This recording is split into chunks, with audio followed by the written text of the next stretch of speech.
Do-do-do. Bum, bum, bum. Bum, bum, bum, bum. Bum, bum. Hey, everybody. Come on in here. If you're in early, you're gonna see my evil villain reveal. Are you ready? It goes like this. Pretend you didn't see me just now, okay? Hold on.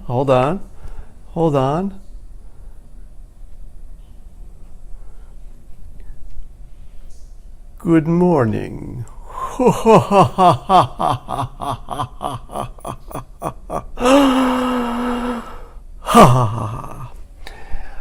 So, I'm a little bit jet lagged, but we're going to be talking about a couple of things today, including placebos and the placebo effect. And I'd like to drink a glass of nothing to the placebo effect. If you have a beverage, you could drink it at the same time. It would be the simultaneous asynchronous sip. First time ever. Now, I have the placebo. If you have the real thing, let's drink. Ooh.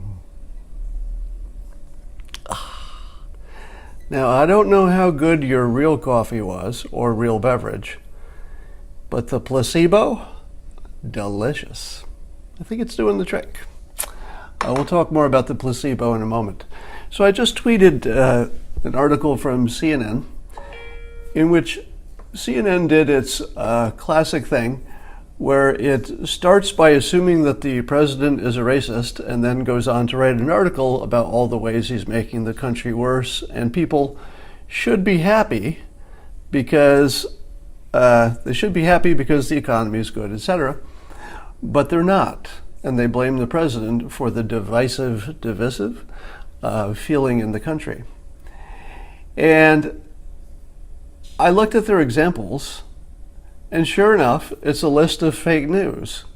So they've created such a body of work of fake news that they can pull out 3 random ones to prove that the president is a racist, no matter what context they're talking about. But because we were having the conversation today about the national anthem and the NFL and who's invited and uninvited to the White House, one of the examples in the article in CNN was that he called the NFL kneelers sons of bitches. And yeah, that's often used as an example of why he's a racist. And I thought to myself, really? Is that what you hear when he swears at somebody? Because I'm pretty sure he was mean to Rand Paul. I think he was pretty mean to Marco Rubio. So I was reading one of your comments and it made me laugh. The answer is no. Whoever asked that question, that non-judgmental question. So there's such a game of whack-a-mole going on at CNN that the moment you say, oh no, that's not a real one, so they use the NFLs or sons of bitches, which I'm not sure how you get a racial thing out of that, because the people he was talking about were going to be something. He was just doing his thing and supporting America. So that's part of the 2 movies on one screen. Other people will see it the other way, as you know. Now, I want to talk about this book I was just reading on the plane by Jonas, MD. He was an MD and a researcher, did a lot of research testing various medications and practices to do controlled studies and that sort of thing. Now, what's interesting about this book, and I've only read part of it, but I already recommend it, is we all know about the placebo effect, right? So everybody who's smart enough to get on the computer and watch me on Periscope knows what that is. But didn't you think that the placebo effect was something like 30%? It's like, yeah, you'll even get a gain with the placebo, but it's not going to be as good as a real drug. Well, it turns out that if you do larger and larger and better controlled studies, that difference almost disappears. And who does the initial studies for anything? It's usually the drug companies, right? So when you get placebo here and drug here, in many cases, I don't know what percentage of the cases, but enough to make a topic in a book, when you do better and better tests, you find out the real drug is, well, if you really control for everything, it's pretty close. And sometimes the real drug will have a side effect that the placebo obviously doesn't, and so it's just the worst choice. And the placebo can be that strong. Now, what's interesting about this book, and I won't give away, the full plot. Let me just give you an idea of why it's interesting. If it were just about, hey, there's something called the placebo effect, that wouldn't be interesting at all, because we already know that. But he takes it to the next level to figure out, what is it about this placebo effect? What elements do you need to have in order for it to come into play? What makes it stronger or weaker? And it was a fascinating approach for a medical doctor and a scientist, because he was taking the holistic view of whatever it is that makes you better. We're not going to rule anything out. So if there's some way you can harness this or understand it better, the placebo effect, well, maybe that's useful. And his conclusion was that, and here, let me give you the best example. Well, I'll give you the example after. His conclusion was that to get the good placebo effect, you needed a combination of the person doing a routine, such as taking a pill or getting an injection, so that there was something about it that was sort of built into their habit, for a while anyway. So that seemed to be a factor to help the placebo effect, to routinize whatever it was that was causing the effect. The other was to have family and loved ones being involved somehow, either around you or to at least put you in a good social family situation.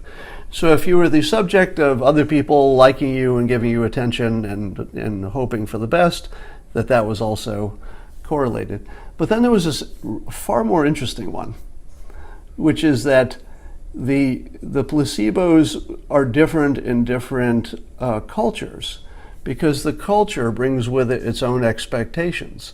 So for example, if you're in China, your expectation of acupuncture might be, oh yeah, that works almost every time. And so the placebo effect would also be larger, because not just, and here's the thing you have to understand. It wouldn't matter if the individual was a doubter. That's the weird part. It's not even about your own mind saying, yeah, this acupuncture is going to work. It makes a difference if you live in a society where, wait for it, other people expect it to work. Now, who knows if these conclusions in this book, would also survive future studies and replication, and who knows if people would have other interpretations. But it was fascinating to see a pretty well thought out, set of descriptions for why this placebo effect happens. But as I was reading it, I thought to myself, there's another explanation. And it's compatible with everything you know about persuasion and everything I talk about affirmations and everything I've talked about that maybe were a simulation. And you can kind of get to the same point. So imagine, if you will, that you're a person who's a candidate for a study of a new drug. If you're a candidate for the drug, that means a couple things. One, you have a problem, and whatever other remedies there are don't work for you. All right? So you're starting with people who are, specially chosen because they have no remedies. Why aren't I in California voting today? Yeah. Why don't I vote at all? So here's what I'm getting at. If it's true that society has an impact on the placebo effect, could it be that reality, according to the physicists, is being created because we observe it? In other words, are we creating our reality through observing and expecting a good outcome? If you're a person who's been selected for a study, you've got a problem and no solution. And what were you thinking, and what was everybody else thinking about your situation up until the point you got into the study. Well, you were thinking there was no other solution, because otherwise you wouldn't get in the study for the most part. So you were thinking about, wait for it, the problem. So before you got in the study, your entire mental process was focused on the problem. Everything I've taught you about persuasion is that people steer toward the thing they're thinking about, even if they don't want to. So as you focus on the problem, and other people, maybe if society also has an impact, they're also creating a reality where the problem is magnified because everybody's focusing on it, making it real. But now you get into the study, and suddenly you're focusing on your routine. Oh, I go in once a week, I get a shot, I take a pill, whatever it is. You meet other people, they're talking about they're also in the study. You tell your friends ask you how the study is, they hope it's working. You talk about whether you think it's working. So very much like affirmations, the mere focus on your objective may be the only thing that makes a difference. So it might not be that you believe it works. This is where I'm departing from normal thought. All right, and this is just speculating, right? This is just for fun. It could be, if it's like everything else we know about humans, merely concentrating on a thing draws you closer to it and sort of paves your reality. We know it in physics. Things don't really exist at the tiny level until you observe them. It's weird, but it's true, according to scientists. And we see lots of people who seem to be able to steer toward good things by thinking positively, and people who have bad frames of mind who steer toward bad things because they think of it. Now, one of the reasons I think about this is that I had a surgery to correct my voice, and it was it was thought to be an incurable problem called spasmodic dysphonia. And so I couldn't speak for 3.5 years, and I was told that it was incurable. And so all I thought about was my problem. And then I saw a doctor who said he had a surgery that could fix it, and I talked to people he had done surgery on, and sure enough, their voices were good. So it was kind of newish and still in the advanced experimental stage, so it was a little bit risky to get involved. But I had the surgery, and I recovered. That's why you hear me now. And I always asked them why, if they knew that this problem was apparently a brain problem, there's some kind of misfire in the brain, but his surgery was just on the nerves in my neck, in really just the exterior of my neck, not even interior to the vocal cords. And I asked him, how in the world did you know that would work? And he said, well, it's the sum of my knowledge in the field, and it was sort of an inspired guess. I'm paraphrasing, but it's something like that. And now I wonder if it's because the surgery was such and also this is another factor that Dr. Jonas talks about in this book, How Healing Works, that a small amount of trauma in the service of trying to fix somebody might actually serve to reboot your body and to just get it back into a healthier mode to fight off something on its own. So the surgery was a trauma. And during that time, all I thought about was, man, this is going to work. I think I feel good about this. I've got a cure now.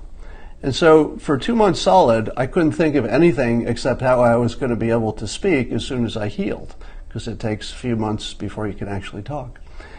So when I went on one level, I went from having a problem to having a surgery, and the normal way to look at that is, well, you had a surgery, you fixed it. But there's so many examples in this book where even a surgery doesn't fix, let's say, back pain, as well as the placebo effect. So there's actually plenty of evidence the things that even can be cured by surgery, and I'm not talking about every problem here. I'm not talking about magic. We're not talking about curing cancer and healing broken bones and stuff like that. Nothing magic. But there's a whole category of things that are in that gray area where, well, I think this surgery will fixes some people, or take this pill, it works for some people, I think, a little bit better than the placebo, we're not sure. So within that category, we may be completely misinterpreting what's going on. So it's just a thought that maybe it's a generalized fact and maybe a feature that we're in our simulation, and that the way we steer our player in the simulation is by focus. And the things we think about are the things that we move toward. So imagine yourself in a simulation. You're an artificial being in a three-dimensional simulated world created by, who knows, maybe yourself before you died. You created a simulation. But whatever. Just imagine focusing on where you want the simulation to go and see if it makes a difference. Now, I've referred to that as affirmations, which is just the process of focusing on a specific task and writing it down every day. But what this book talks about is how a routine that focuses you on something can get you the placebo effect in many cases. So a routine might get you there. Changing your expectation from "I don't know how to fix this" to "I'm doing something that might fix it." Even if that something you're doing is completely unscientific, apparently it doesn't matter if you think it's astrology or anything else, as long as it's not hurting you, and as long as you don't have a better system, you can actually sort of generate the placebo effect on your own. So, yes, somebody said the power of prayer. So whether or not there is an almighty God, the power of prayer should, if any of this is true, speculation and just a different way to look at the world, focusing might be how you steer in the simulation. Did I write the placebo scene in the Dilbert animation? I don't remember that one. I might have. It sounds like something I would have done. All right. There's an eye up here, isn't there?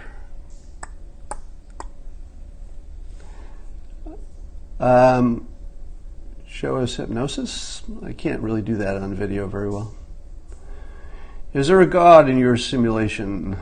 Well, if each of us can steer the simulation, that would make each of us God-like with a small g, I guess.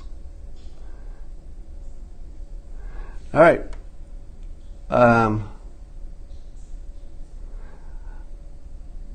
I think we're done for today. And I hope you enjoyed your placebo beverage. I'm going to have another sip of the placebo. And you know what I know about this? If I drink this, it's going to mean I'm going to have a great day today. You too, probably. So just think about that every time you have a sip of your morning beverage. Hey, this means I'm going to have a great day, because maybe you will. That's good placebo. All right. Bye for now.